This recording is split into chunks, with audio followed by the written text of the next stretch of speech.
Point of View starts right now.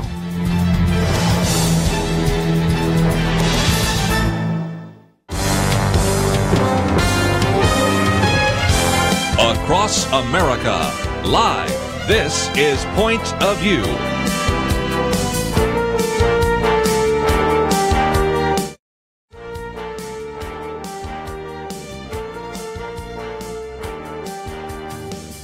And now, Kerby Anderson. Thank you for joining me. We're going to give you a little bit of a history lesson, as we oftentimes do here at Point of View. But just before we do that, let me just mention that we will later this hour get into this in a little more detail. A bomb strapped to a man inspired apparently by the Islamic State went off today in a crowded subway corridor near Times Square.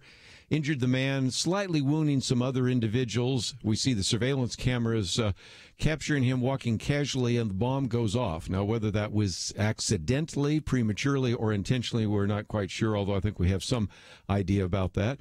Mayor de Blasio said this was an attempted terrorist attack. Thank God the perpetrator did not achieve his ultimate goals. He's a 27-year-old.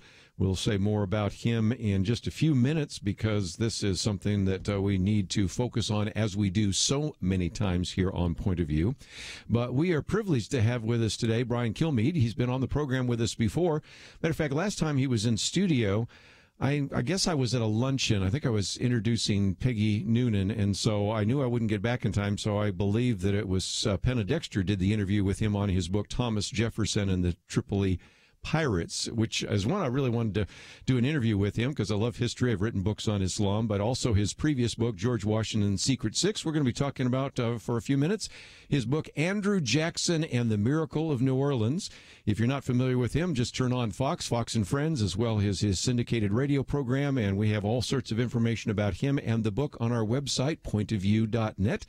And you can find the book in your local bookstore, but we also have a way in which you can order it. Brian, welcome back to Point of View. Thanks so much for having me on, Kerby. Appreciate it.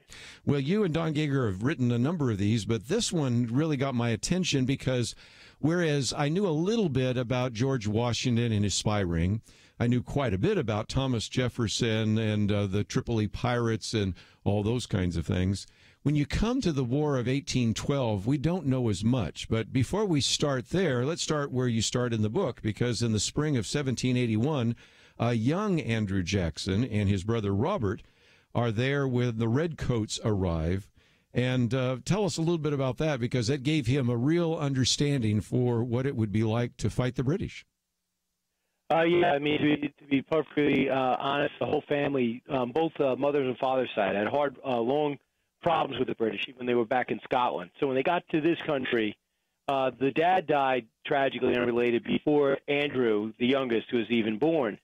So when the war starts, they knew they wanted to get involved in this war, but they were only 13 and 14, respectively. Mm-hmm. And the oldest brother died already in the war. So the 13 and 14-year-old brothers, older brother Robert, they both get involved as kind of a scout and a courier. They get caught. They get followed back to their aunt's house, and they say, "You're under arrest, but first clean my shoes. I had to walk through the mud to get here." And he says, and Andrew said, "I'm a prisoner of war. You know, I'm not going to shine your shoes. I'm entitled to the rights of a prisoner of war." Up comes the sword. It comes about to hit his head. He put his hand up and cut his hand, cut his head. He'd have the scars the rest of his life. His brother wouldn't be as quick. He'd get hit solidly in the head. He'd never fully recover. They'd both go into prison. They would be basically living under harsh conditions in prison. The mom relentlessly gets him out in a prisoner exchange. When he does get out, he has to go all the way home. By the time they get back to his house, 40 miles, his brother dies. Yes. So there he is. He's just him and his mom. So his mom's got to go earn money. She dies. Yeah, she goes and tries to get the other nephews out. Yes, it's just an incredible story. So he's an orphan. So she dies. Yeah. And he finds out that she dies because her clothes ends up on the porch in a trunk. So he's saying to himself, the town's got to raise me. My extended family has to help me, and they do. And he feels forever indebted to the country, and he always wanted revenge on the British. Wow. Well, he had that opportunity because we declared war in June of 1812, and he begins to realize, even by this time he's made his way to Tennessee. We ought to talk about that for just a minute because he was a congressman, a senator in the Tennessee Supreme Court and things like that. But he begins to realize that in this war, there is a very strategic choke point, and it's called New Orleans, because if the British can close off New Orleans, you can close off the Mississippi River. So he has this daunting task of trying to convince people in Washington, you know how hard that is, that we need to actually mount a defense of New Orleans. Otherwise, the British will strangle the United States of America. So talk about that particular set of circumstances he found himself in. Well, the war is going terribly because we have no standing army, and we're going against the finest Navy and the finest Army in the world. So we're not ready. We don't have a standing army. We have a bunch of militias who aren't even trained to fight. They're part-time fighters. Even though they outnumber the British sometimes, they run as soon as things get tough. So what they got to do is change the momentum of this war. And in the beginning, Andrew said, "Let me fight." They said, "No. Thanks. We know where to find you." By the time you have a new Secretary of War, it's James Monroe. He says, "Yeah, I'm going to get this guy, Major General Andrew Jackson, involved." And he starts reeling off victories, taking on the Creek Indians, who were rallied and supplied by the British, holding off the British at the Horseshoe Bend, as well as Pensacola, as well as Mobile. But he knows the big fight's New Orleans, so he takes his 1,400 guys there. And to get there, he realized he's going to have to take on at least 10,000. Wow. So when he walked into New Orleans, he didn't know if he was going to have a hostile reception because they were French for the longest time, Spanish before that. But basically, they can't wait for him to come. They feel as though the British are going to terrorize them. And Andrew Jackson's their best host to stop it. So he says eventually, anyone with a gun over 16, you're drafted. Anyone not, pitch in any way you can. So they gave all the ammo together. They all rallied together, and it was up to just time to wait for the British to arrive. From the minute they arrive, Jackson lets them know as soon as night falls, this is going to be a different type battle. He attacks them with hatchets, bayonets, and guns. In pitch black. They called it some of the most brutal fighting ever. And considering the British were just cutting right through us, they didn't know who this guy was. This is Andrew Jackson. How has he rallied his men to be able to fight so fearlessly all of a sudden? And that set the stage for the final battle. That's amazing. Before we get to the final battle, let me just say something in passing, because, you know, one of the things we know Andrew Jackson for is certainly having a bad attitude towards the Indians, but you mentioned just in passing the Battle of Horseshoe Bend and some others, because he battled not only British, but he battled what were called the Red Sticks and the Cherokees and the Creeks and those kinds of things. So he had been fighting the Indians for some time, and your book gave me at least a little bit of appreciation for why he didn't have much regard for a lot of the Indian tribes that were around there. I mean, for one thing, the only reason he got involved is because they want to massacre innocent women and children. I mean, basically, I don't even want to describe what I wrote in the book, how they tortured the children and how they tortured the women who were defenseless. And when it was time to get revenge, he put his men out to take on a relentless American Indian tribe, and he wiped them out. So that is the case a lot of times. I mean, I don't know who started it. Maybe we started it by coming here to St. Augustine and in Jamestown. But after that, it was tit for tat. One fight, one would win, the other one would win. But for Jackson, he knew the only reason they were fighting is because they were supplied by the British and often were advised by the British. So for them to be successful down south, they had to take care of that challenge. We need to take a break, and when we come back, I'd like you to kind of summarize a little bit, because you have the attack on Pensacola. Of course, we were talking about what happens in New Orleans and a number of other things. So, again, this is part of a book that has just come out. Brian Kilmeade and Don Yeager are the authors of Andrew Jackson and the Miracle of New Orleans, the battle that shaped America's destiny. Many people refer to it as the Second American Revolution. I've already given you a little bit of reason for why to believe that. We'll talk about more with Brian right after these important messages.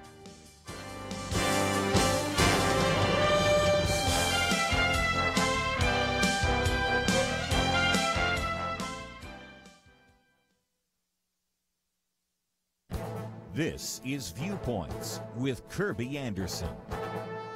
You know, last week the Supreme Court heard oral arguments on a case that will have quite an influence on religious liberty.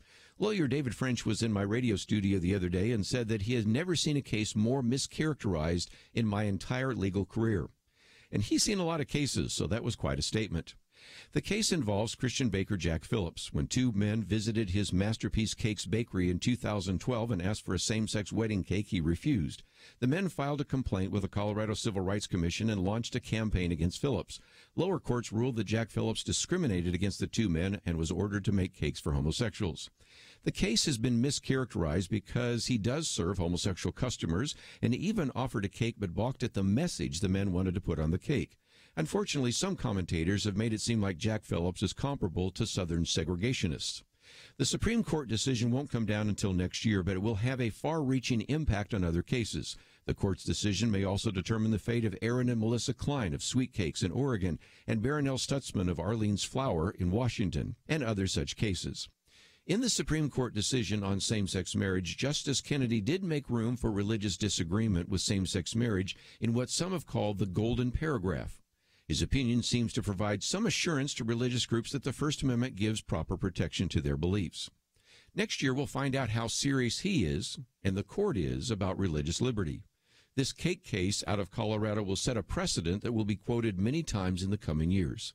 That's why I believe it may be the most important case to come before the High Court this year. I'm Kerby Anderson, and that's my point of view.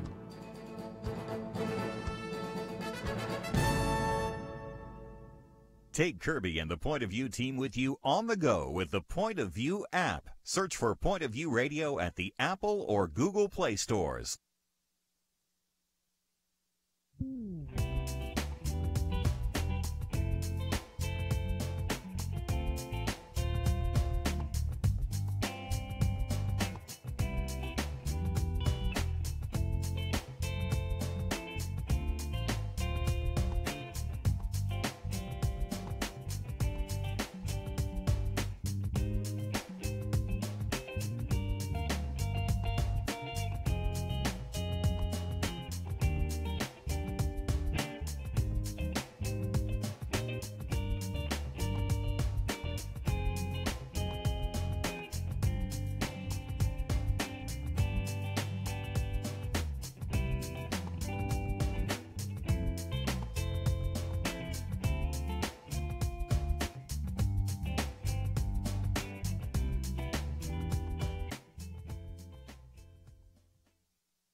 You're listening to Point of View, your listener-supported source for truth. Brian Kilmeade with us for just a few more minutes, and if you'd like to join us a little bit later this hour, we're going to not only talk about this, but some of the issues in the news.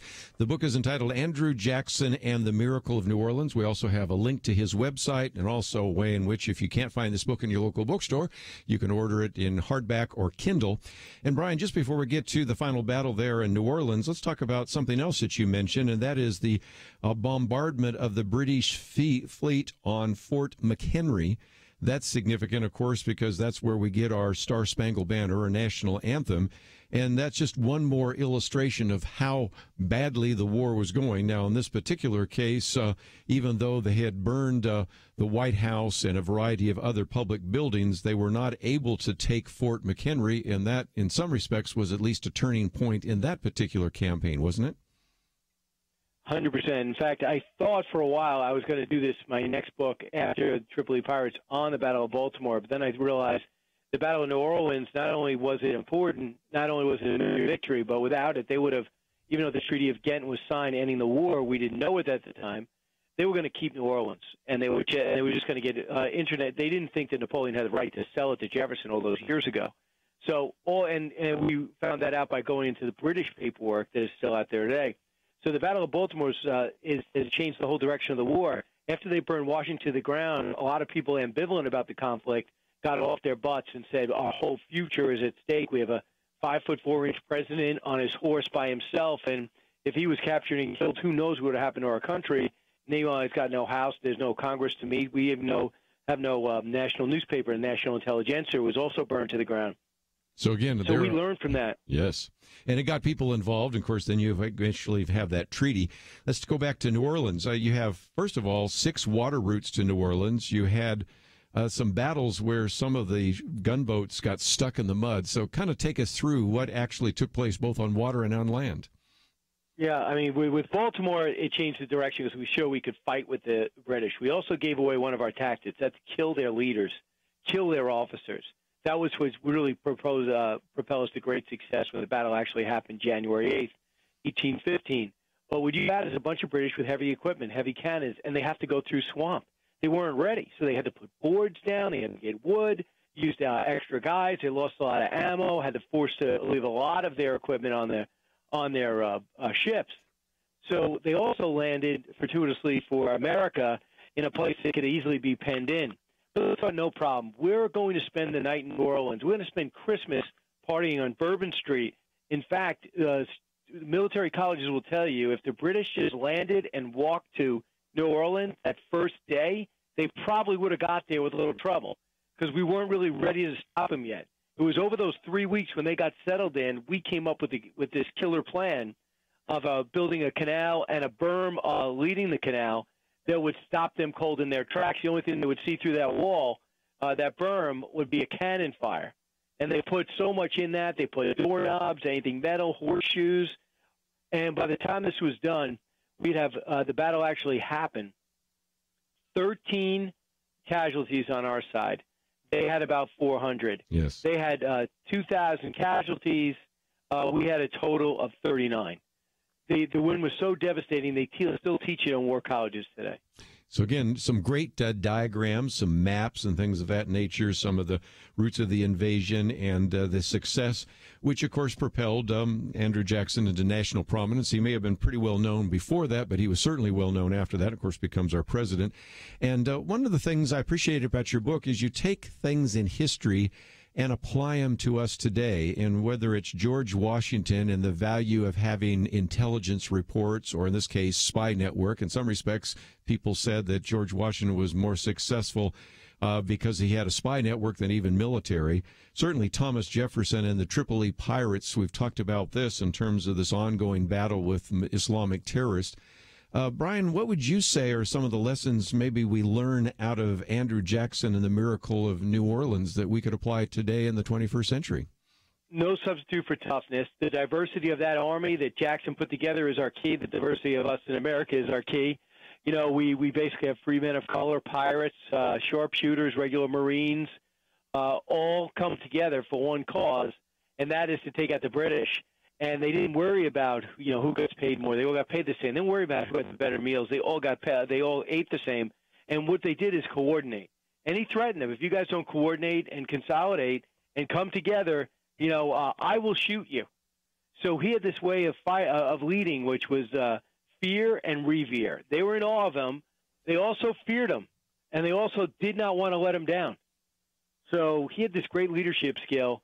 And then tactically, I think one of the things we can learn is our strength is our diversity. That army was purely American, which means we're all shapes and sizes, all fighting for one cause. That's respect for the country. And I also think that Andrew Jackson's life is a testament to you can do anything in America if you put your mind to it. I mean, he's a guy who's orphaned at 13. He's already been a prisoner of war. He's got no connection to formal education. So what does he end up being? A lawyer, a congressman, a senator, a major general, and a two-term president, and an international reputation for toughness and fairness. You know, again, in the book, you get that sense of just how hard it was. I mean, they're taking these boats down the Cumberland River, but then they run into ice, and they have to wait to try to even get past the ice so they can get to the Mississippi River. And then, as you said, the toughness, because some of them said, well, I didn't enlist for this. I'm going to go home. He said, not over my dead body, you aren't. And that was the same thing that George Washington was facing in 1776, whether some of the troops would go home and whether or not they would stand and fight. And so they're just some incredible lessons we can learn from some of those individuals that endured incredible hardships, far beyond what we can imagine today. And so I think you and Don have done a very good job of describing that in the book. But before we go, let me just mention I have a link to your website. And there are what you call 12 days of Christmas giveaways, and people can sign up for some material and books and things like that. So tell us what we will find when we land on your website. Yeah, I mean, we're doing 12. We're giving away 12 a day, 12 days, and all three books, my last three bestsellers. So Thomas Jefferson, George Washington, as well as Andrew Jackson, The Miracle of New Orleans. And tomorrow is probably the last day that I could guarantee that if you ordered and went to my private email, if you go to briankilmeade.com, it goes to my local bookstore, and they will get it out. But if you order past tomorrow or Wednesday, I really can't guarantee it. I understand that. So, again, we have a link to briankilmeade.com. You don't have to know how to spell it. We've got it right there. And, Brian, thank you for once again joining us here on Point of View. Thanks so much, Kerby. I appreciate it. Great show.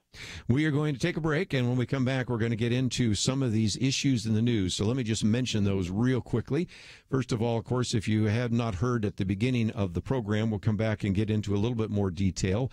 pipe bomb strapped to a man inspired by the Islamic State. So we're going to talk about what that meant and where this suspect came from. 3 guesses. First 2 don't count where he came from. And we'll get into what that could mean. And just a reminder once again, in this case, no loss of life. The person most injured was the perpetrator himself. But that's being said, it's just a reminder, even during the Christmas holidays and during this time of year, we still have to pay attention to such things as terrorist attacks. So we'll get into that. Have a couple other stories in the news, but perhaps you have some comments as well. We've been talking about history and just wanted to give you a little bit of a brief history of Andrew Jackson. Might just mention his previous books, George Washington and the Secret Six. You might remember Nathan Hale. Well, he was caught. And that's why they decided to then put together 6 individuals that nobody really knew that they were the spies. To this day, one of them was a woman, and I don't think we to this day know who that woman is, interestingly enough. And so it tells you a little bit about how, in some respects, he was as effective a spy ring leader as he was a general, George Washington. Then, of course, Thomas Jefferson, which relates exactly to the conversation we're having right after the break, and that is the fact that we had those Barbary pirates who were actually taking American ships, and eventually Thomas Jefferson said, enough is enough. We're going to raise an army. We're going to take the battle to the shores of Tripoli. Of course, you know that phrase from the Marine hymn as well. And then this one, Andrew Jackson and the Miracle of New Orleans. He does have a section here on, the course, the bombardment of Fort McHenry, which gave us, of course, the Star-Spangled Banner because it was watched by Francis Scott Key, who was in a ship off there, actually a true ship, trying to negotiate the prisoners that would be released. But nevertheless, that is in the book along with this incredible battle there in New Orleans. So those are 3 books. You'll find those on his website, and we have a link to it on our website, pointofview.net. Well, let's take a break, and when we come back, we'll get into some of the issues in the news. But let's open up the phones. Perhaps you already have some comments about this terrorist action or some of the other issues in the news. We have lots to cover. So if you'd like to join us, that number is 1-800-351-1212. And if you have some comments about Andrew Jackson, obviously he's a man that has, to put it mildly, a checkered past and is actually sometimes seen as one of the great villains of the 19th century for lots of reasons. But nevertheless, we're going to take a break, and when we come back, we'll take some of your phone calls if you'd like to join us. 1-800-351-1212. We'll be back right after this.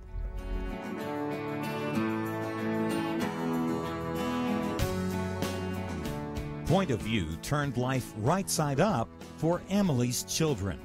Emily listens in Illinois. She and her husband blissfully sent their children off each day to what she called our small, quaint public school, until Point of View led them to watch the documentary Indoctrination. She said, "We came to realize the need for us to educate our children at home. We want their education to be built on the solid foundation of Scripture."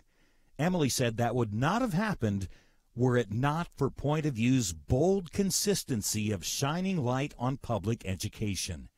Your support for Point of View changes the future for children like Emily's. It leads people to start schools and ministries and businesses that change lives. How has the Truth Team impacted you? Please invest to bring truth to other families like Emily's. Support Truth today. Visit pointofview.net/team or call 1-800-347-5151. 800-347-5151 and pointofview.net/team.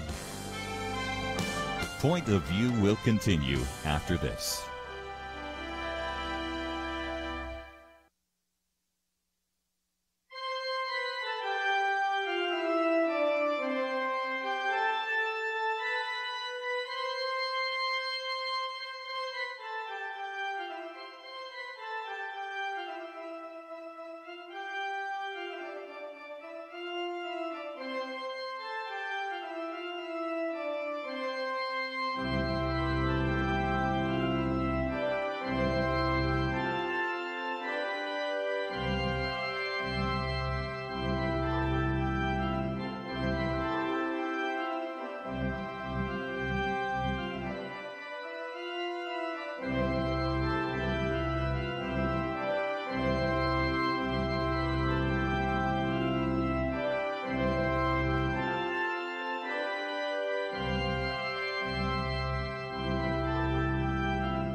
You are listening to Point of View. The opinions expressed on Point of View do not necessarily reflect the views of the management or staff of this station. And now, here again is Kerby Anderson. Continue our conversation today. If you'd like to join us, 1-800-351-1212.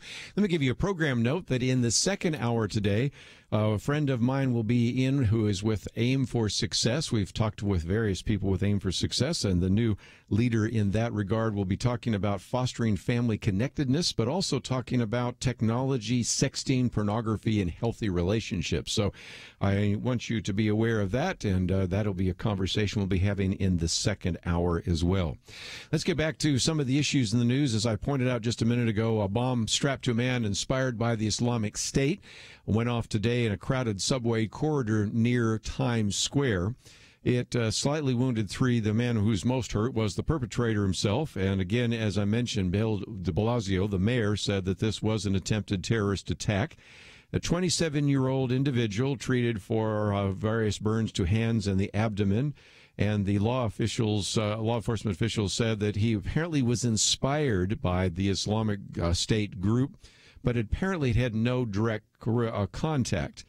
I think as we find out a little bit more, we find that even if they've had no direct contact, oftentimes they have had computer connections, social media connections, and other situations.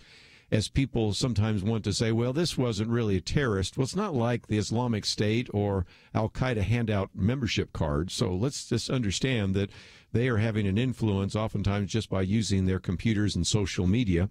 Nevertheless, here is an individual who lives in Brooklyn, came to the United States from Bangladesh about 7 years ago. And this is an individual that certainly had some anger towards the United States and towards the West. The explosion happened in an underground passageway under 42nd Street, kind of between the 7th and 8th Avenues. That's a thing that kind of ties the Port Authority to Times Square itself.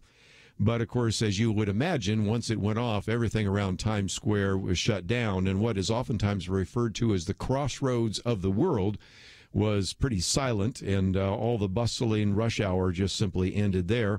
The authorities said the bomb was a kind of a low-tech explosive device attached to the man with Velcro and plastic ties, and they're sort of investigating how it was made. But nevertheless, you have the rest of the story that we have heard so many times before.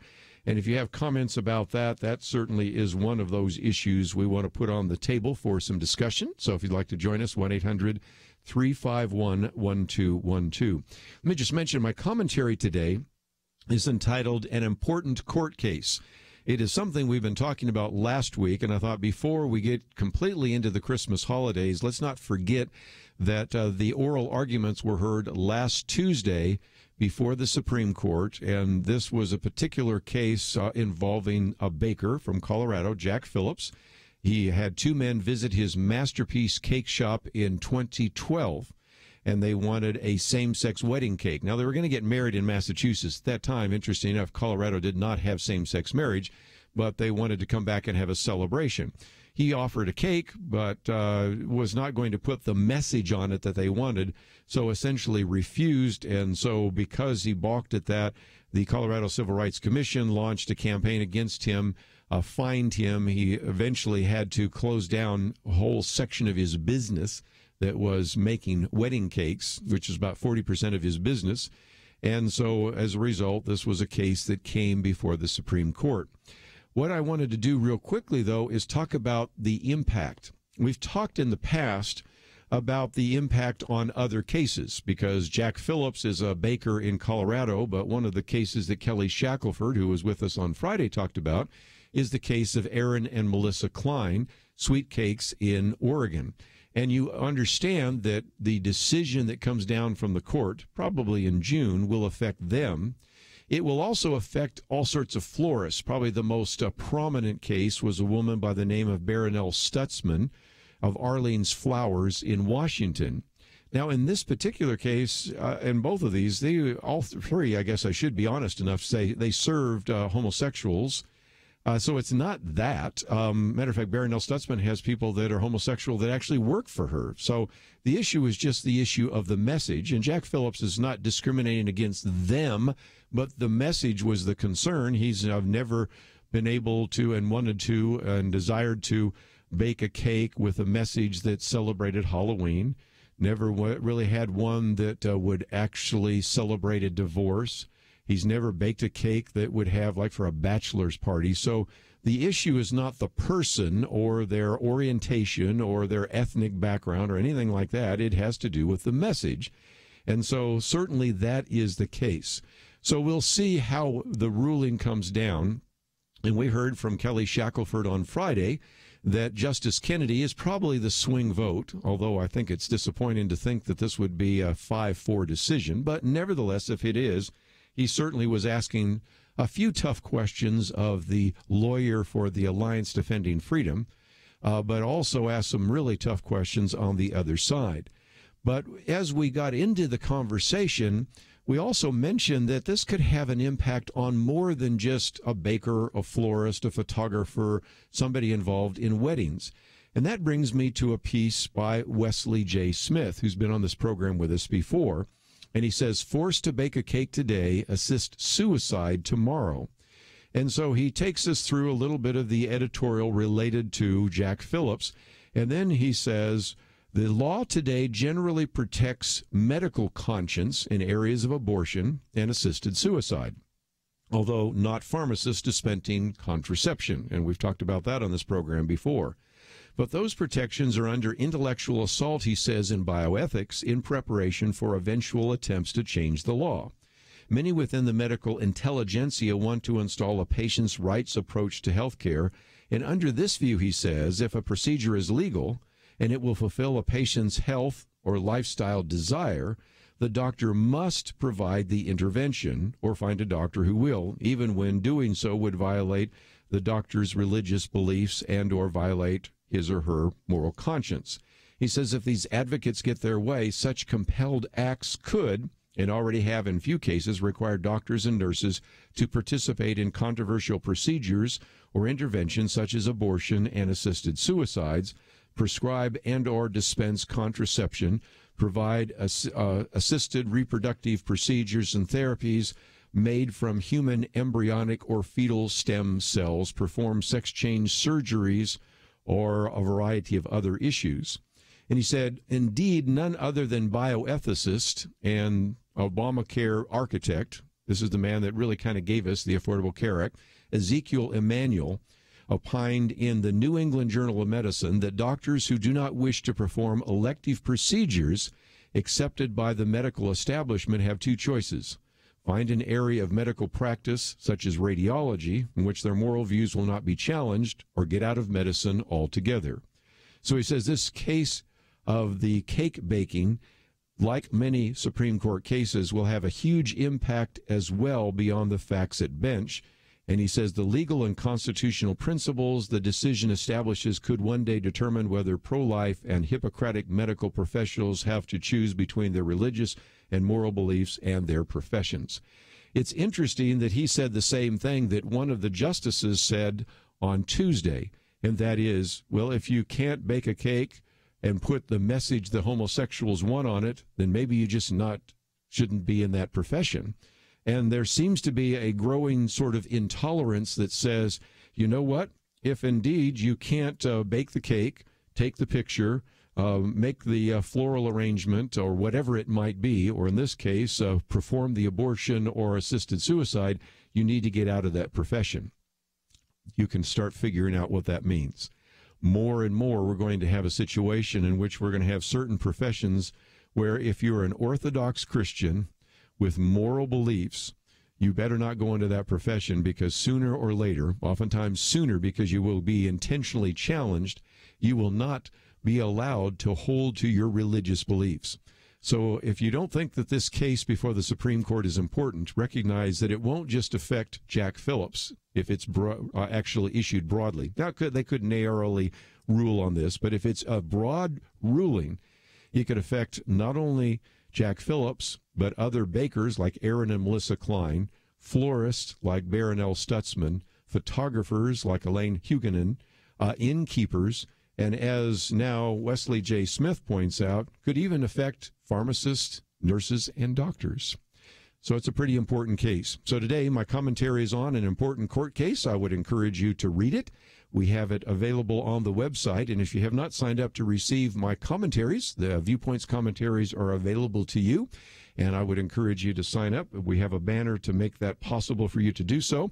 And so let me take a break. When we come back, I want to start off with some of the phone calls. So if you'd like to join us, perhaps you have comments about terrorism or about this court case or about many of the other issues in the news, we will give you that opportunity. So the number is 1-800-351-1212.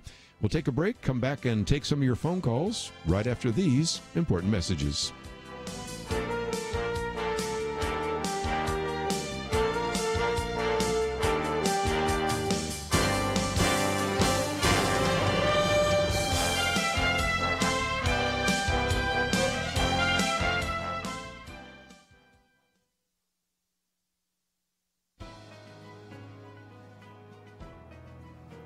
Welcome to the First Liberty Briefing. I'm Jeremy Dice. Can county commissioners open their own meetings with prayer? The U.S. Court of Appeals for the Fourth Circuit recently prohibited Rowan County's commissioners from opening their meetings with prayer. But the federal courts of appeal are split over whether prayers offered by legislators at local government meetings are unconstitutional.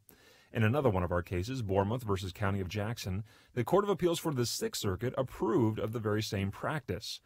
Opening government meetings with prayer is a centuries-old tradition that goes back to before the founding of our nation and continues to this day before Congress, state houses, and thousands of local governments across the country. It shouldn't be very controversial. The Supreme Court previously approved of the long-standing tradition of legislative prayer and its role in solemnizing policymaking sessions, encouraging lawmakers to selflessly seek the greater good, and acknowledging the role that faith plays in the lives of millions of Americans. In 1983, in Marsh v. Chambers, and then again in Town of Greece v. Galloway, the Supreme Court held that prayers offered by private citizens before government meetings are fully consistent with the Constitution and an important part of America's history and heritage. But what if that citizen is an elected official? That's the question we hope the Supreme Court will now answer. To learn how First Liberty is protecting religious liberty for all Americans, visit firstliberty.org. Hi, I'm Kelly Shackelford, President and Chief Counsel of First Liberty Institute. You can protect your religious freedom by going to firstliberty.org to download your free Religious Liberty Protection Kit. Our attorneys created kits for churches, ministries, Christian schools, military members, students, and teachers, and the workplace. Get your Religious Liberty Protection Kit at firstliberty.org. That's firstliberty.org.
Now, back to Point of View, your listener-supported source for truth. Back for a few more minutes before the top of the hour. Let me just mention we're going to be talking about family connectedness as well as technology, sexting, pornography, and healthy relationships in the second hour. So parental advisory on that, although I think we will be very careful about what we say and communicate.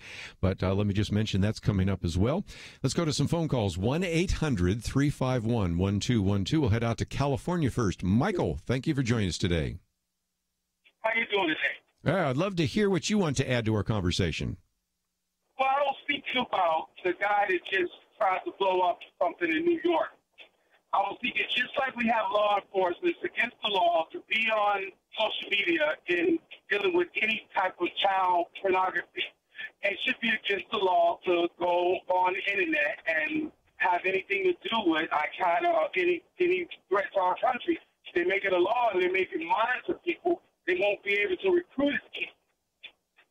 Yeah, and I think your point's well taken, and that is, what about the Internet? It's interesting, we're going to be talking about the Internet in the second hour, and the Internet is such a great benefit in terms of news and information and perspective, but also the information superhighway has some really dark back alleys. And I like your argument. If indeed we recognize that a fair amount of the Internet is pornography, but some of it is, even though it is pornography, it's child pornography, and by that would be defined as obscenity and illegal, we could certainly ban certain kinds of things on the Internet.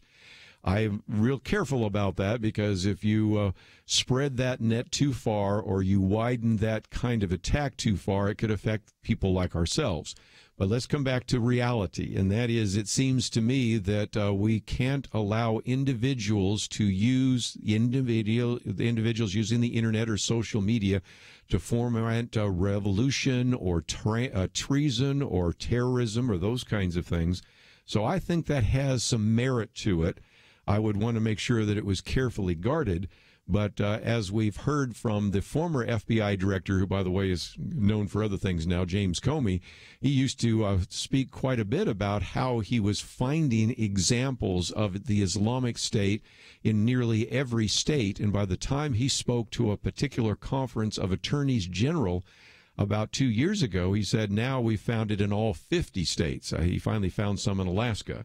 And so a lot of this has to do with the fact that even though there are not members of the Islamic State in all 50 states, there are, because of the Internet, a way that you can reach all 50 states with the Internet. So, Michael, I think your point is well taken. So thank you for sharing that with us today. Thank you. Bless. We'll take some more phone calls in just a minute. And while we're talking about that, let me also mention that last week we did cover this whole issue of the announcement by President Donald Trump to move the embassy from Tel Aviv to Jerusalem. And one of the articles that I thought was very well written by David French is Donald Trump strikes a blow against international anti-Semitism, in which he's pointed out, this is again David French, who was in the studio with us just recently, that indeed there is a sort of a scam that says the United Nations and international bodies establish rules that apply only to Israel and hold Israel to a higher standard. And so this is a way to certainly strike a blow against what he calls international anti-Semitism. And another piece by Jonah Goldberg, which also says Trump puts facts ahead of fiction in Israel. Jonah Goldberg is maybe, I think he described himself as an anti-Trumper, but, you know, when individuals do the right thing, he's willing to give them credit. And he points out that we have this game that's being played where we try to pretend that the problem in the Middle East is Israel, and the problem in the Middle East is, as we are seeing now, the Palestinians. And to see some of those attacking either the consulate or the embassy right now, and some of the controversy illustrates why, first of all, every president up to Donald Trump has said that they would actually move the embassy from Tel Aviv to Jerusalem, but when they get into office, nobody has ever done that. Of course, let's be honest, Donald Trump hasn't done it yet, but the president is planning to do so, and that's one of the reasons why we're seeing some of the conflict outside of the gates of the embassy right now. Let's go back to the phones, though. In Ohio, Clarence, what would you like to add to our conversation today? Well, what you had said right there, the Bible says that Jesus will rule from Jerusalem. So, you know, that's one point that I look at. Another point is on terrorism. We have so much here in the United States, people hating one another. I can't understand why they do this. We're all brothers and sisters. But they bring hate on themselves. If they don't look right, they're a different color. That's terrorism right there. Most people don't look at it as terrorism, but it is. Well, words have meaning. I mean, a terrorist has a specific goal, and that is, but it's mean-spirited that leads to the potential of it. So I'll give you partial credit for that. I don't want to overuse the word terrorism any more than I want to overuse the word fascism or racism or anything else. But your point's well taken. I mean, hate is a learned phenomenon. I've oftentimes wondered if we could take kids that are growing up with parents that have taught them hate and grow around parents that are sweet and gracious, whether you could very quickly turn it around. Of course, we'll never do that social experiment because we allow parents to have the rights over their children. But hate is learned. Most kids tend to be, if you've ever seen kids on a playground, they all get along pretty well. And later on, they sort of sometimes notice differences, and sometimes they make fun of one another. But the real deep-seated hatred that leads to terrorism is taught, and it's taught in the madrasas. It's very taught, true. It's very true. Yeah, and it's taught in various places. Go ahead. Okay, I am 71 years old. I'm not a kid.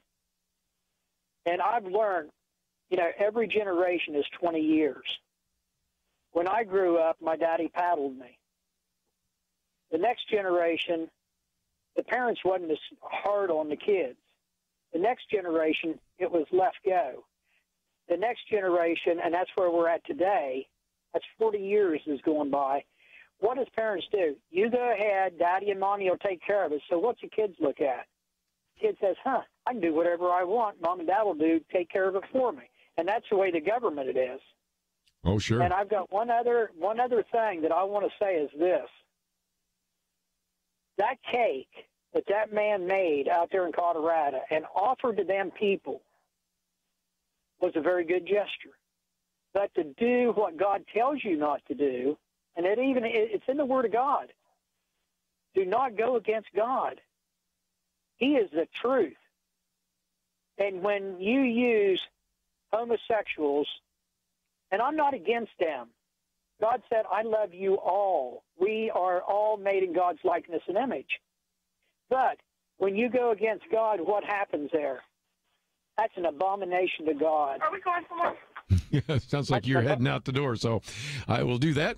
And again, live radio, we always love that. Okay, we need to take a break anyway. And Clarence, thank you for your comments, and we will take more in the second hour. Let me just mention that we are going to get into, first of all, fostering family connectedness. I think that's going to be really positive, especially during this Christmas time, and what that can really lead to. If you really want to have children and grandchildren that grow up with the right kind of values, certainly that's the case. And then there are a number of excellent programs that aim for success as developed in the area of abstinence and drugs and bullying, and now this new one on technology.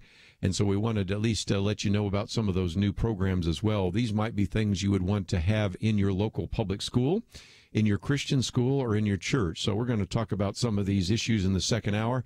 And I would imagine there will be a lot of you that would like to join the conversation. So remember this number, 1-800-351-1212. Lori Kuykendall will be with us. She is the executive director, the new executive director of Aim for Success. And we are thrilled to have her in studio and thrilled to be able to talk about some very practical things that will help you, your family, your children, and your grandchildren. So take the time to sit back and listen. Pay attention, maybe take some notes, visit their website, and if you want to call in, we'd love to hear from you. 800-351-1212. A lot more to cover. We will do that right after these important messages. Is religious freedom still a cornerstone of the republic, or has it effectively been crushed by the forces of tolerance? America needs Christians to be informed and as unified as possible, applying God's wisdom to civic life. Point of view can be a key part of a successful mission. I believe in America. I believe God wants His best for us. We can face whatever the world throws at us as long as we stand together. If you have not signed on, please do it now. Support Point of View Radio today at pointofview.net. Set up your monthly gift by clicking the Truth Team 360 picture and then carefully follow the directions. Pointofview.net. By phone, you can give at 1-800-347-5151. 800-347-5151. Or mail that first donation to Point of View, Box 30, Dallas, Texas 75221. Box 30, Dallas 75221. Or call us 800-347-5151. Point of View will continue after this.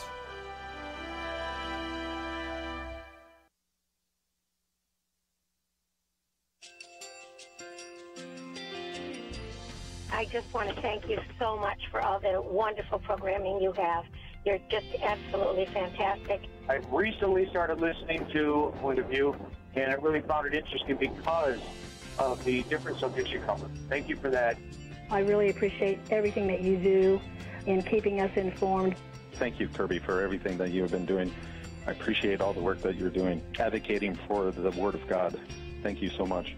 Point of View, I think, is absolutely necessary because it's a Christian perspective, a biblical worldview perspective, and receive very current, up-to-date information about what is really going on, week to week in our culture, which is changing so rapidly, and yet it's morally sliding backwards. Yeah, I'm just, first of all, I thank you guys. Y'all's program is wonderful, and enjoy it every day. I learn so much every time I listen to it. Point of View Radio Talk Show.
Hi, this is Kerby Anderson. You know, each day we take on the tough issues and provide a biblical perspective to them. The topics we cover are wide-ranging. Apologetics, theology, prophecy, creation and evolution, intelligent design, marriage, family, child-rearing, the millennial generation, friends and society, politics, economics, business, religious liberty, the Constitution, public policy, foreign policy, military policy, tensions in the Middle East, abortion, homosexuality, pornography, sexual ethics, media, technology, history, and America's godly heritage. We talk about anything that affects your faith, your family, or your freedom. So don't go anywhere, because Point of View continues right now.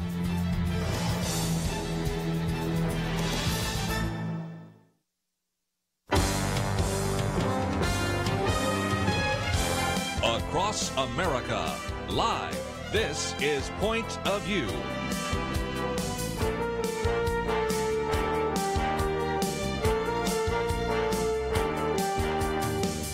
And now, Kerby Anderson. Second hour today, we're going to spend some time talking about how to foster family connectedness and also talk about some of the wonderful resources that are available through an organization called Aim for Success. Now, if you've been a long-time listener to Point of View, you know that oftentimes we've had in studio with us Marilyn Morris, who was the founder of Aim for Success. She has stepped down, and the new executive director is Lori Kuykendall. She is a graduate of Texas A&M. Always, when I say that, I always go, woo, you know. And then we also, of course, have known her for many years because she took a position of prevention coordinator at one time with the Women's Pregnancy Center in Houston, and also co-founded a 501c3 organization called Fort Bend Alert. But about a year ago, I think there was a conversation about, would this be an individual that could actually run Aim for Success? And she has come in and done an outstanding job. And I wanted to spend some time today talking not only about the programs you've had in the past, but your new program. So, Lori, thank you for being with us today here on Point of View. It's a pleasure. Thank you. We are going to certainly take your phone calls, but let's talk about all the things that are available through Aim for Success, because most people in the old days knew it as a group that dealt with abstinence, and you certainly have dealt with that. The issue of drugs, certainly another. Bullying, we have, of course, this student from Tennessee, Keaton Jones. He's become a Facebook phenomenon. Now, everybody from Ricky Martin to all sorts of stars, individuals are getting around him because of this video of him going through bullying. And then this newest program, Technology, Sexting, Pornography, and Healthy Relationships. Talk about some of the programs that are available to both public schools as well as churches and Christian organizations. So Aim for Success is the largest provider of live health education programs. We provide live programs dealing with the topics, as you've mentioned, for parents, students, and educators. We reach about 90,000 a year and are all over the state of Texas and beyond. So we're proud of the heritage that I was gifted and came into a year ago with Aim for Success. We have a strong reputation of excellent programs that have excellent messages, effective messages for reaching our youth today. Our mission is making healthy choices to give them freedom that will help them reach their dreams and goals. You know, one of the things that I thought was so interesting is I really knew it pretty much as an abstinence organization, but I saw when they developed the drugs. But these two most recent one, bullying, I mean, this is a major problem. Again, this internet phenomenon of the video that Keaton Jones' mother took. And it's so sad. They make fun of my nose. They call me ugly. They say I have no friends. Then it talks about putting milk on me, put ham down my clothes, throw bread at me. I mean, just got to die with what he has been with. And he's giving a face to what happens to thousands of kids around the country. And I know that you've had a very successful program, and the schools are grateful that you've been able to develop that, right? My 16-year-old son shared the video with me last night, even before I heard it on the news this morning. And I think there's several pieces of it in there. We really focus on growing that term empathy, right? Empathy is being aware of another person's heart or hurt.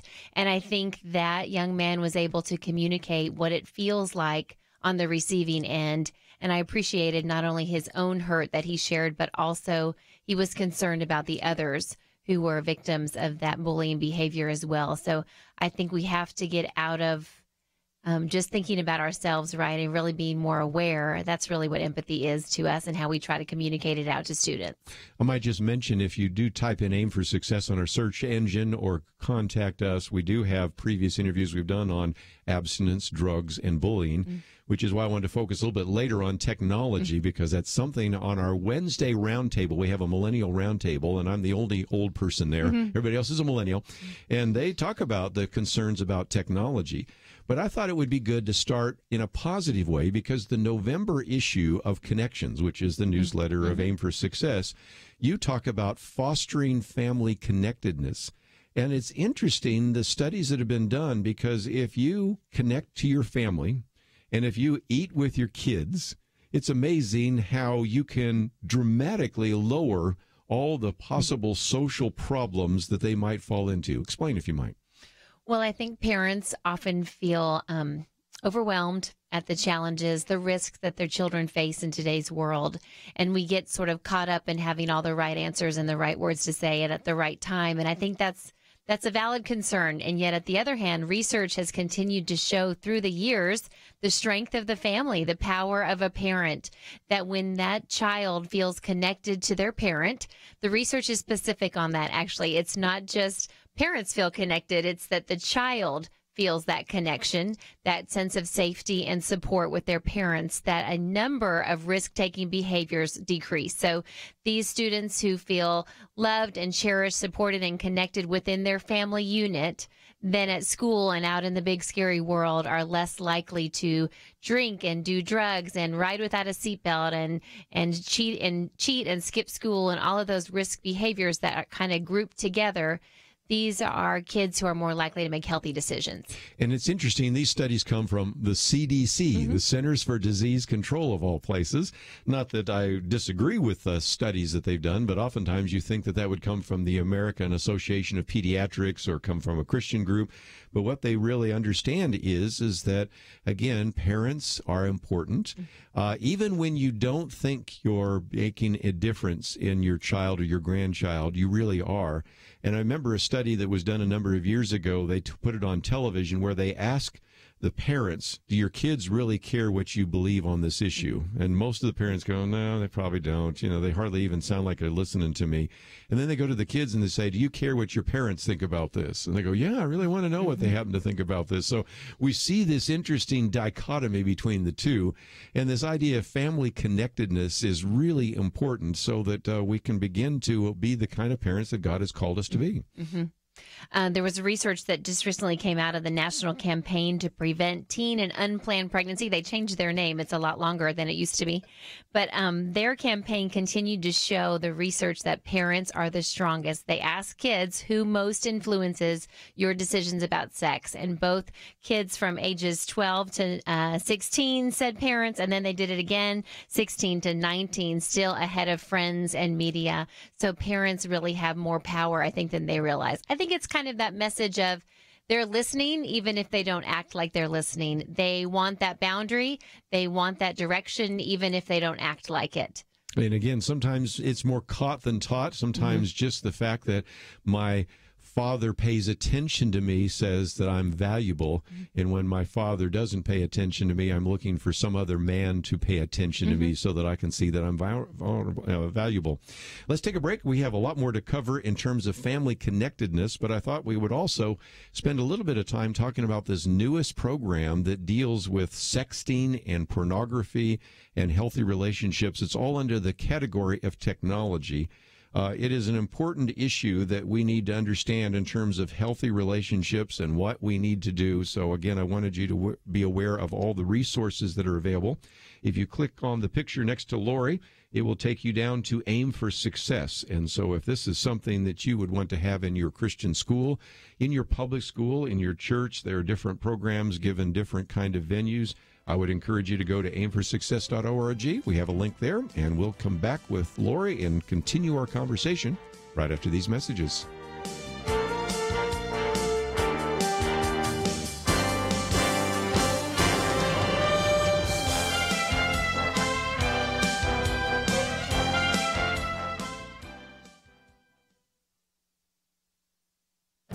This is Viewpoints with Kerby Anderson. You know, last week the Supreme Court heard oral arguments on a case that will have quite an influence on religious liberty. Lawyer David French was in my radio studio the other day and said that he has never seen a case more mischaracterized in my entire legal career. And he's seen a lot of cases, so that was quite a statement. The case involves Christian baker Jack Phillips. When two men visited his Masterpiece Cakes bakery in 2012 and asked for a same-sex wedding cake, he refused. The men filed a complaint with the Colorado Civil Rights Commission and launched a campaign against Phillips. Lower courts ruled that Jack Phillips discriminated against the two men and was ordered to make cakes for homosexuals. The case has been mischaracterized because he does serve homosexual customers and even offered a cake but balked at the message the men wanted to put on the cake. Unfortunately, some commentators have made it seem like Jack Phillips is comparable to Southern segregationists. The Supreme Court decision won't come down until next year, but it will have a far-reaching impact on other cases. The court's decision may also determine the fate of Aaron and Melissa Klein of Sweet Cakes in Oregon and Baronelle Stutzman of Arlene's Flour in Washington, and other such cases. In the Supreme Court decision on same-sex marriage, Justice Kennedy did make room for religious disagreement with same-sex marriage in what some have called the golden paragraph. His opinion seems to provide some assurance to religious groups that the First Amendment gives proper protection to their beliefs. Next year, we'll find out how serious he is, and the court is, about religious liberty. This cake case out of Colorado will set a precedent that will be quoted many times in the coming years. That's why I believe it may be the most important case to come before the High Court this year. I'm Kerby Anderson, and that's my point of view.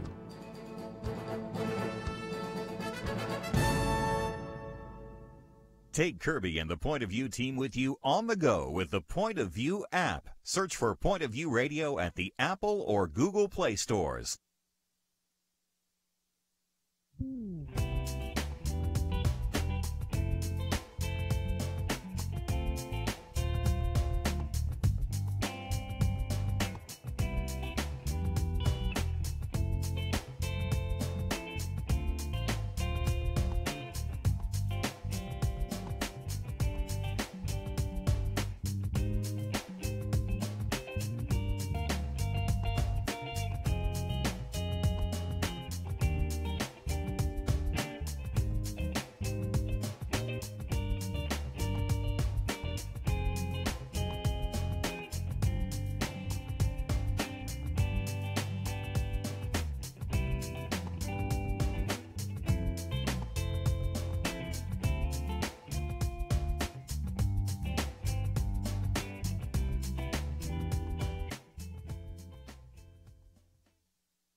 You're listening to Point of View, your listener-supported source for truth. Back once again. By the way, if you'd like to join us, 1-800-351-1212.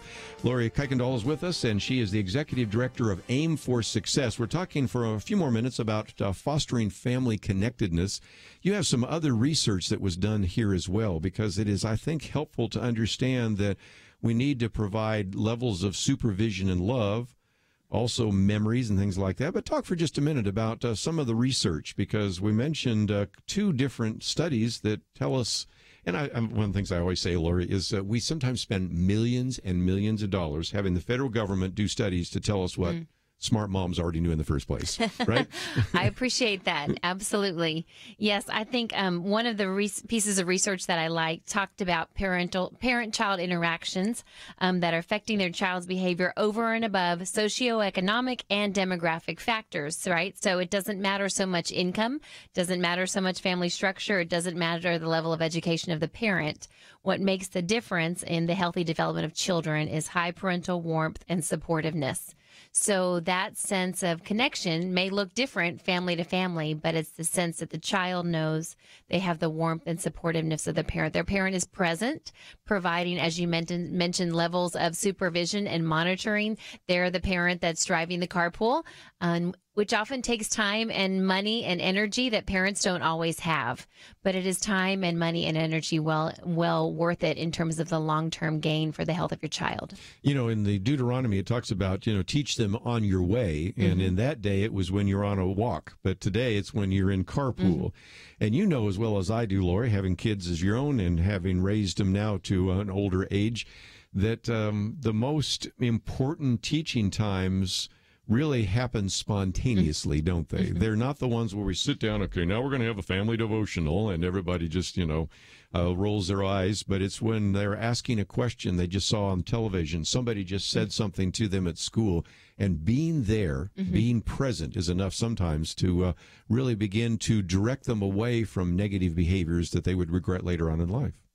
Yes, I think the old traditional, in terms of passing on sexuality values, was the talk, right? Yeah. As if it would happen, almost like an atom bomb. You come in, you drop that thing, and then you're done. Well, no, that's not it. It's much more relational than that. And as you've said, our children will be exposed through media, through conversations at school. We want to be able to get them hot off the press as our children are being exposed, walking side by side, to answer those questions, to take on those difficult dialogues. And I know you'll have those moments of, oh dear, I didn't expect to talk about this with my child. But don't let your child know how scared and uncomfortable and unsure you are. You just go with it, being as honest and truthful as you can. It's okay to not always have all the answers, but it's not okay to break the communication. So you want to keep those doors open. You get one of those questions from the back seat, and they ask one of those tough questions, and you just about drive off the road, but try not to. Catch your breath and keep on going. Yes. And the other advantage is sometimes you can kind of do a little bit of a role play. I mean, some of the ways in which we can avoid them drinking alcohol, taking drugs, getting involved sexually, to say, there are going to be times when kids are going to ask, well, why aren't you going to do that? Here, try this pill, try this drug, smoke this joint, or, why can't you go off with them? And sometimes helping them think through the consequences is important because their prefrontal cortex isn't really quite developed. And so as a result, they're not thinking long term, as we'll talk about in just a minute, that this nude photo that they posted on Facebook or YouTube is going to have some really bad consequences. They're not thinking about getting involved sexually could lead to everything from an STD to a pregnancy and all sorts of other things that they don't want. So sometimes mom and dad just need to be there to guide them and help them recognize that there are some dangers out there that they need to avoid. Sure. When we look at neuroscience, right? I'm not a neurosurgeon or neuroscientist, but I do know the research continues to show, as you've mentioned, their brains simply are not all the way intact. They've made a lot of progress. They're capable of some really great decisions, but they're also capable of some pretty dangerous decisions as well. When you factor in the hormonal really kind of conglomeration, ups and downs, hormones kicking in, when emotions are there, the research shows emotions are fully intact, but the control of those emotions is not. When you factor in the logical and the rational processing that's just not there yet, it proves that kids still need parents. Kids still need adults involved in their lives, helping them guide their way. So again, if you contact Aim for Success, you can certainly see this wonderful newsletter, Fostering Family Connectedness. But I did want to at least preview a little bit for our listeners, because this is a conversation we've been having for some time about the effect of technology. And you begin by really talking about the fact that there are positive aspects to technology. Sometimes we come off looking like we're against everything, but you use some very positive role models, don't you, for individuals that have used technology in a positive way? Yes, we do. We love to bring the positive side of this. This is a generation that's looking to make a difference in their world. They are kind of big thinkers, and they'd rather change the world than make $1 million, really, quite honestly. So when you take that concept and put it on top of technology and you show them how can technology help you change your world, give an example of a blogger who wrote against a petition against 17 magazine, was able to get them to use less sexualized images of girls and women. So now they're not photoshopping every image, most of them, but not all of them. She made a difference using technology. We have another girl who wrote a YouTube video on food safety. She's changing the world. She's one of the top under 20 change makers now. So it is those positive examples. We want them to know we believe they can make those positive choices to change their world. So again, those are just some positive aspects as well. You've got some kind of healthy tech tips as well, don't you, that you like to pass on to some of these young people and even to the parents? Because I know we might explain for just a minute, because sometimes you will do a parent conference or a parent program, and then you will actually speak to the 7th graders, 8th graders, 9th graders, 12th graders, whatever it might be. So talk about kind of how you share some of that. Well, I think when we talk about healthy tech tips, we want to make it really practical. So we take some health principles and then apply them to their lives. So one example is to think before you text or post, who could potentially see this? And we actually do a little a visualization, a graphic going out of if this person shares it with 3 people and they share it with 3 people and they might send it to 4 people, who might be receiving that image that you've texted or posted? And we think through college admissions offices, right? When they go search social media, future employers, we think through grandma. I know my mother is more involved sometimes in social media even than I have time to be with my children. So what might your grandma see, right? Yes. Or how about your best friend if you posted something negative against her, right? And then I had an assistant principal, a male assistant principal, say, I wish those girls would think about their images and how they end on his desk. And he has to deal with them. So who could potentially see? Once you hit send, it is gone forever from your control. There's not a do-over button, as we say, on your phone. So thinking that through with Healthy Tech Tips is an example. You have the graphics here. We need to maybe get that graphic sometime and post it just so people can see how this leads to this, leads to this. Of course, we do have the sense of, images going viral, stories going viral. And again, they are not thinking about that when they send it to their best friend, who they're convinced would not possibly send it to someone else. But as we also well know, there's the other side of that, and that is what's called revenge porn, where sometimes they will be manipulated, the girls be manipulated by the boys to send something that is scandalous, and then when they break up, then they threaten that if they do break up, they're going to send that image elsewhere. So you have to really address that issue too, don't you? Right. We find that young people are so easily to trust, right? So they trust a boyfriend, even a girlfriend, although this typically is girls sending images to guys. It can certainly be the other way around, but typically they're so quick to trust. They're so desperate for that love and affirmation that they think they're going to get from this other 14, 15, 16-year-old, right? And then time goes on, and what seemed so great and wonderful for that moment, what seemed so safe for that moment to share that intimate image is quickly takes a turn for the worse, and that image is now gone and shared out across any number of different media channels.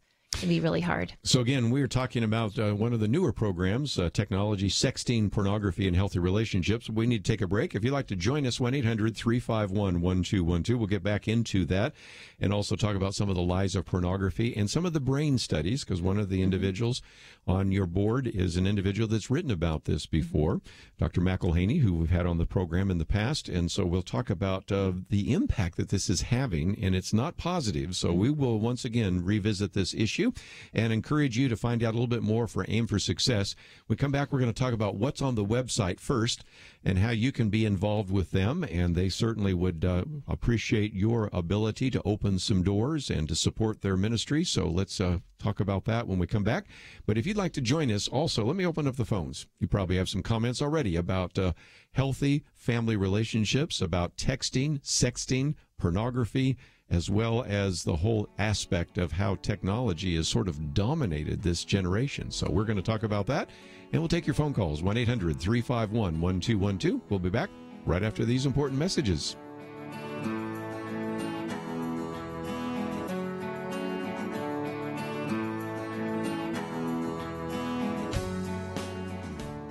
Modern life is go, go, go, and Point of View is absolutely ready to go with you. I dare say that most of us have access to either a smartphone or a tablet, maybe even a computer that is app-based. There's a new way to keep up with Kerby and the team, the free Point of View radio app. With quick links to listen to the program live, to keep up and share Kerby's meaty and insightful viewpoints, commentaries, read articles on issues we're talking about that impact you and your family. Did you know you can also watch the show? Yes, radio with cameras. You can access that through the app as well. There's a link to our action alerts, how to find us on the radio across the nation, ways to contact us, and so much more. Visit your app store, iTunes or Google Play. Search for the Point of View radio app. There's no reason not to take us with you. The free Point of View radio app, available now for Apple and Android devices. And when you get it loaded, there's one more button I'd like you to press, the one that says Donate Now. Join Truth Team 360. Support us financially as we support you with the truth that you need. Point of View will continue after this.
You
are listening to Point of View. The opinions expressed on Point of View do not necessarily reflect the views of the management or staff of this station. And now, here again is Kerby Anderson. Final half hour, if you'd like to join our conversation, 1-800-351-1212. Lori Kuykendall with us, and she is the Executive Director of Aim for Success. Let me point you to our website, because we have a link to aimforsuccess.org. Lori, the first thing that pops up here is an opportunity for people to subscribe to your Connections email newsletter, which I have been using. And let me just hold that up because it's just got some great resources. One from November, of course, was talking about fostering family connectedness. But if people wanted to know about these programs, if they wanted to receive the newsletter, they'd like to see if there are some programs or resources and books and tapes and all sorts of stuff, tell us what is there when we land on aimforsuccess.org. Well, as you said, you're going to get a pop-up to sign up for Connections, which is our e-newsletter, very practical information that always has ideas for both parents and educators as well, ways we can work together to help our kids make healthy choices. You'll see our whole lineup of our programs kind of broken down by topic. So as you've said, we have programs dealing with bullying prevention, drug and alcohol prevention, sexuality and abstinence. We have programs for parents specifically, and then we have programs for educators as well, our staff development programs. So they're all broken down. You can get an outline of all of those programs. You can see a lineup of our slate of speakers that we currently have on staff with us. And, we just want to serve in any way we can. As you mentioned, public schools are our biggest customer. Right. We're certainly involved in Christian schools and churches and community organizations as well. One thing I might mention is it's age dependent. So you have different programs for maybe preschool, well, maybe more grade school, I should say, and then middle school and high school. So those kinds of things are very helpful as well. Right now, I've been working off of the program outline for the 7th to 12th graders, but there are so many resources. So I really encourage people to go to Aim for Success. These programs have multiplied since the days when years ago we were talking about abstinence, and then we talked a little bit about drugs and then bullying. Now we're talking today about technology. So just some incredible resources. And what is involved if somebody would want to bring a speaker, maybe to a PTA or a PTF or to a church, or maybe they'd like to see, is it possible we could actually have this program in an entire school district? Can they talk to you and find out a little bit more about how to do that? Absolutely. Our staff are ready and able to help you think through. You really have a menu of options to consider. So how many students, what kind of venue, what kind of schedule, what kind of timing. Of course, all those get answered after what do you want to talk about? Yes. So what needs are needing addressed mostly. And so we kind of start there and put together a plan and a proposal that best fits the needs of the organization. Again, one of the ones we're talking about is technology, sexting, pornography, and healthy relationships. But one of the things that you talk about early on in the program is that we are in a sex-saturated society. And lately we've been talking about harassment and all sorts of other issues. But part of that gets back to what I think could best be called the objectification of women. And you sort of alluded to that a little bit when you talked about 17 magazine, but go into that a little bit more, because that's one of the reasons I think we're having some of these problems. I hold all the men who are guilty responsible, but I also recognize that our culture has made it even easier for some of these people to do the wrong things, right?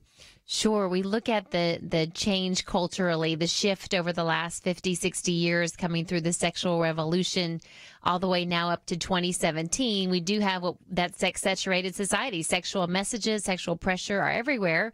And in the media, it's particularly pressuring women, girls, to have perfectly performing bodies that are perfect in every way. 90% of all cosmetic procedures, all cosmetic surgery are done for women. So clearly the pressure is greater there for girls and women to have these perfect bodies, and yet have not been valued as human beings that have a heart, a mind, a soul, and a body.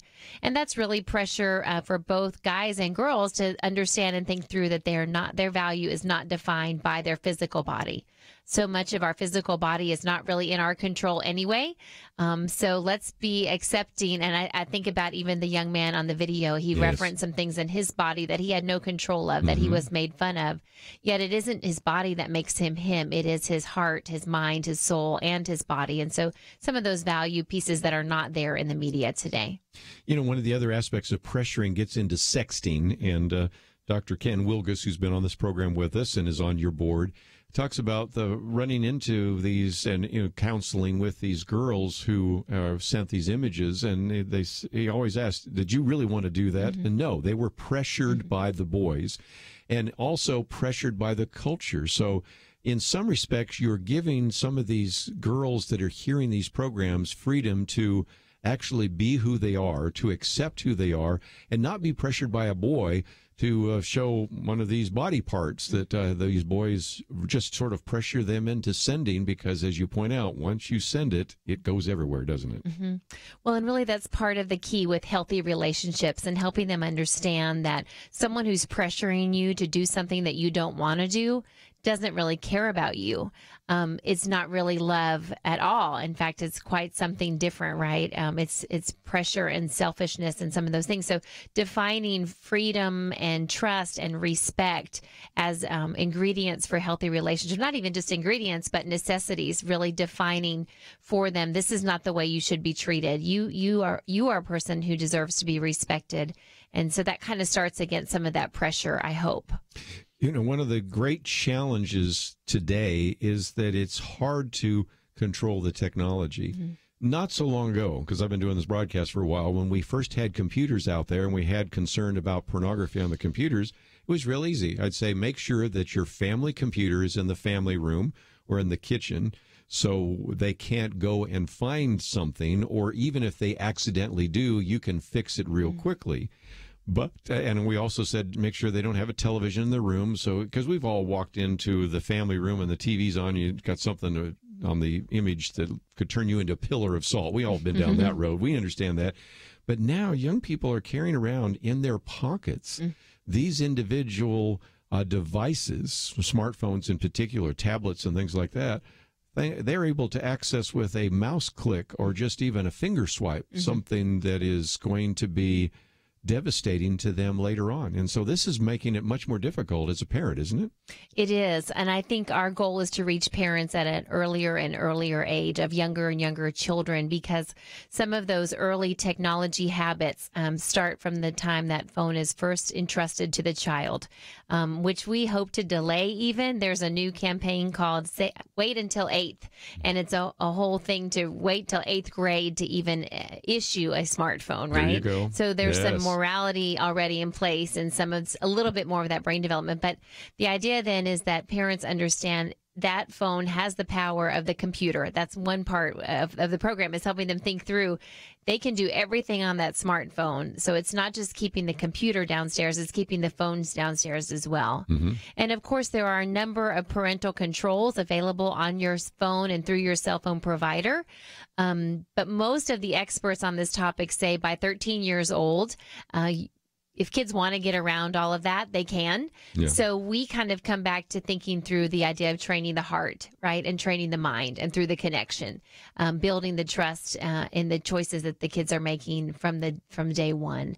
Another part of it that I'm finding a lot of parents don't think about is that phone is not the child's. Unless the child purchased it and is paying for those monthly fees, then the child belongs to the phone belongs to mom and dad, not to the child. So that means you have the right to set some limits on it. And I think a lot of parents have just sort of, thinking it's what the culture does now, handed that phone over to a second or third or fourth grader, and things have gotten bad in a hurry. So remember, it's your phone and not theirs, and make sure that you're being the parent even over the phone. So, and again, that's part of some of your healthy technology choices. Relocate it, reduce it, replace it. We'll talk more about that in just a minute, but we have one of those mandatory breaks coming up. When we come back, I thought for just a minute, you might also talk about pornography. We've had people like Noel Boucher and other people in here of Pure Hope talking about the dangers of pornography. But once again, you understand how this is really restructuring the brains. And we know a lot more from brain research, and we also recognize how the internet is changing the brain, but pornography is as well. And so when we so often at Aim for Success talk about addiction, whether it's addiction to sex or drugs or alcohol, or in this case, addiction to technology, it all has this sort of feedback loop in the brain, and that's not a positive. So let me again encourage you to go to aimforsuccess.org. We have that link on the website there. It tells you a little bit more about who they are. It has some programs. You can see all of those. There's a store for some of the books and videos and tapes and other things that you might want to obtain. And if you'd like to have this program come to your public school, your Christian school, or your church, I wanted you to know about it today, and we're talking about technology, sexting, pornography, and healthy relationships. So we'll come back, and if you'd like to join us, we might slip in a phone call here. Otherwise, just sit back and take some notes. 1-800-351-1212. Lori Kuykendall with us, and we are talking about how it's important for us to focus on success. That is the title on this one related to technology. We'll take a break and take your phone calls and continue our conversation right after this.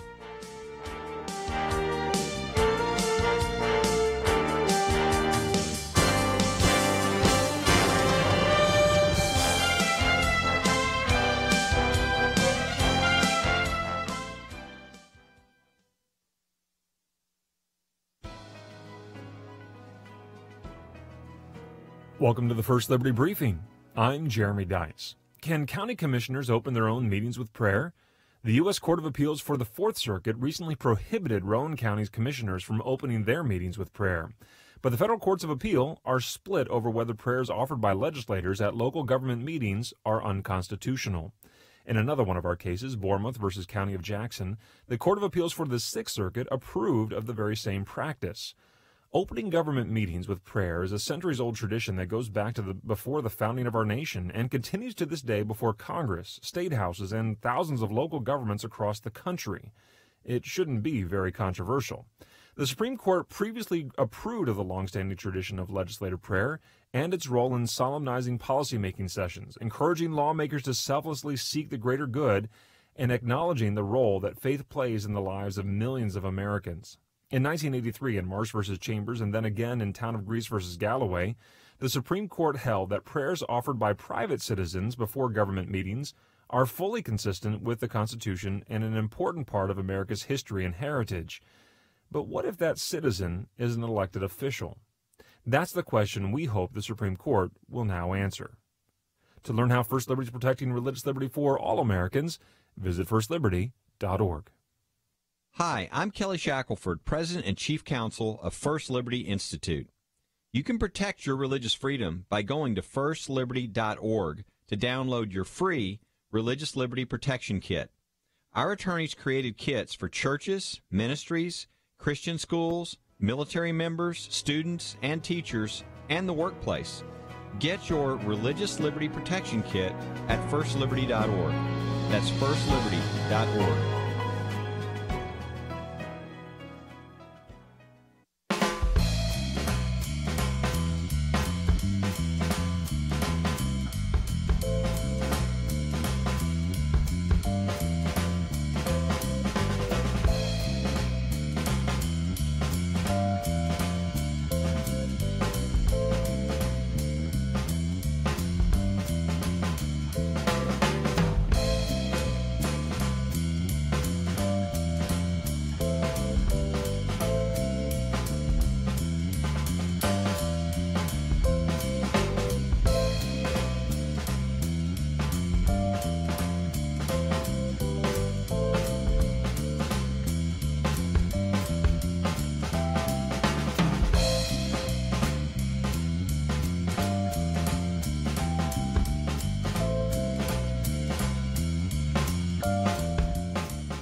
Now, back to Point of View, your listener-supported source for truth. Back for a few more minutes. Let me again point you to the website Aim for Success, and talking about the focus on success with technology, sexting, pornography, and healthy relationships.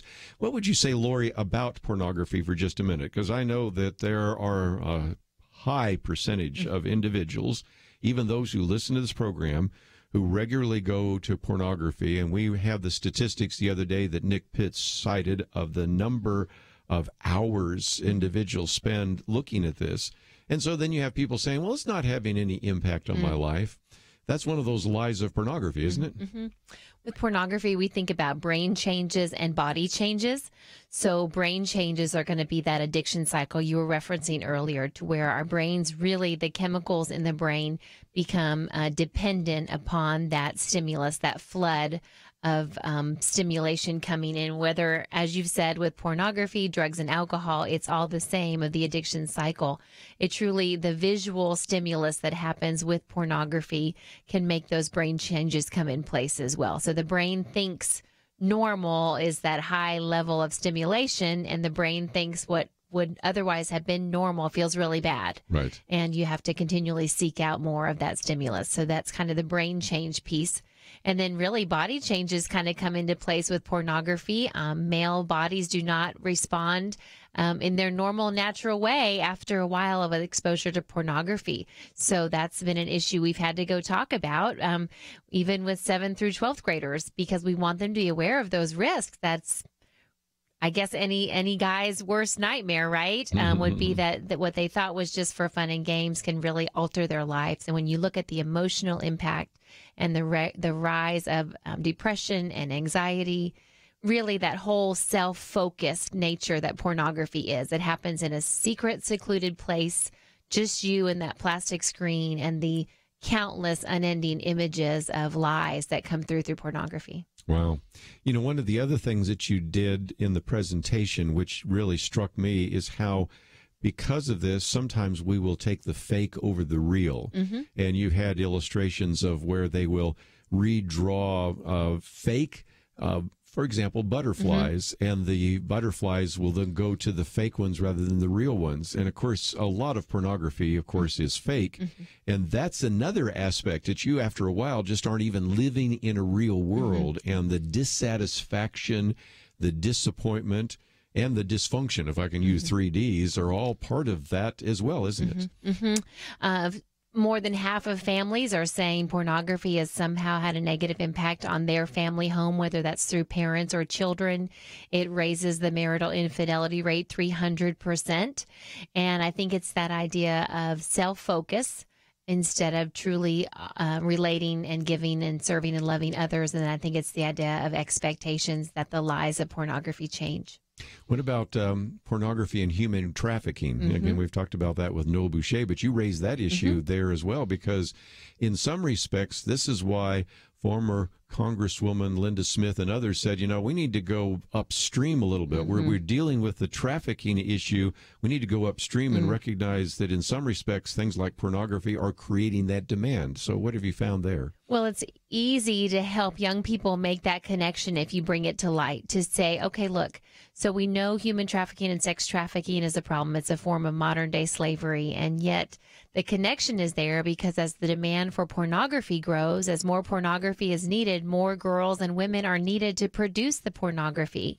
And so, yes, that's where we get into anyone thinking through involved with pornography is contributing to the trafficking problem. Wow. We're just about out of time, so I want to talk about healthy technology choices. Mm-hmm. I've sort of alluded to those, but the idea of relocate it, reduce it, replace it. Can mm-hmm. you kind of take us through that 3-step process for just a minute? Sure. Relocate it thinks through, as we talked about, keeping devices, including phones and computers, in public areas. When we're in public, whether that's the central family room or the kitchen or something like that, versus in private, where we're more likely to look at something or watch something we shouldn't, right? So thinking through where we have our technology.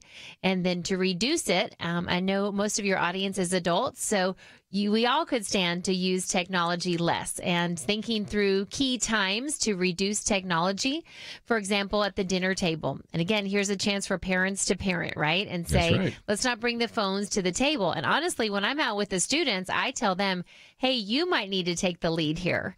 You be the leader for your family, because sometimes mom and dad won't put their phones down, right? So we tell the students, go ahead and you make charge and say, okay, we'll leave the phones away. So and also when you're out with your friends, don't be on your phones all the time. After 10 o'clock, decide that a good night's rest is better than missing a text or post or notification or something like that. So that's using it less. And then to replace it, I don't mean change it in for an old flip phone, right?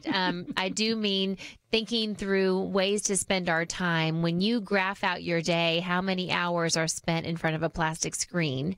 Let's replace some of that time, or I would say in this context, redeem some of that time with relationships and positive activities that'll help us grow healthy.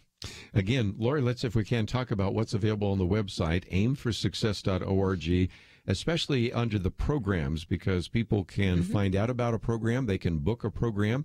They may want to step forward and say, I would love to have this particular program in my Christian schools, my public schools, in my school district. So they can contact you, but talk about some of the resources. And I mentioned that you have a store there, so we should talk about some of those as well, because even though you have a few books and other resources, the programs are the real if you will, foundational part of Aim for Success. But talk about, again, what we will find when we land at aimforsuccess.org. Well, I definitely want you to know about our programs, the different types, the different outlines are there, more details about each of the programs. It can be kind of overwhelming, but we kind of break it down by topic and age. We want you to see our speaking staff and read about them. And then we want you to be our voice and our advocate in your communities. We spread through word of mouth primarily. We need you on the ground talking to a principal, a school board member, a director of counseling. Kind of is different from place to place, but going into your youth minister, going into your headmaster at the school or something like that. We need your help on the ground to get the resources to the families. And then we do have 2 books, as you've mentioned, available on our website. Called Teen Sex and Choices is for teenagers and kind of has chapters on all of the topics and more, reproduction all the way through making choices. And then also we have a parent book called ABCs of the Birds and the Bees. So for parents of toddlers to teens, that'll help equip you, really kind of like the parent manual, the teacher's guide for the student workbook. Well, Lori, it's been great to have you in studio. Let's do this again, because if nothing else, I want to educate our listeners. But even as we're coming into the Christmas season, I know some of you are not thinking about January, but start thinking about this, because that would be a great time to schedule some of the speakers. You'd be available to speak to health workers, parents, and other things. Maybe just to get started in a community, the first thing they could do is have a parent conference or a pastor's conference or a group of interested individuals to come and hear you speak, and you'd be available for that, wouldn't you? Absolutely. We'd love to be a resource. We want to help grow healthy communities and healthy families. And to me, that's physical, mental, emotional, social, and spiritual health. So let's work together to make that happen in your community. Just before we run out of time, let me mention that one of the things we make available to you is an opportunity for you to listen to this again. You can click the button that says watch or listen, and you might want to think about downloading the podcast and sending it to someone. You may know somebody that's in a school district. You may know a teacher, a pastor, influential individual, and so take the time to take some of the things we've talked about today and pass them on to them so that they know that there are all sorts of resources for sex and drugs and bullying and technology, and it's, again, all available through Aim for Success. So, Lori, thanks for being with us today. Thank you. We're out of time. I want to thank Andrew and Steve for their help behind the scenes, and if you want more information on either of our guests today, it's all available on our website, pointofview.net. We'll see you back here tomorrow.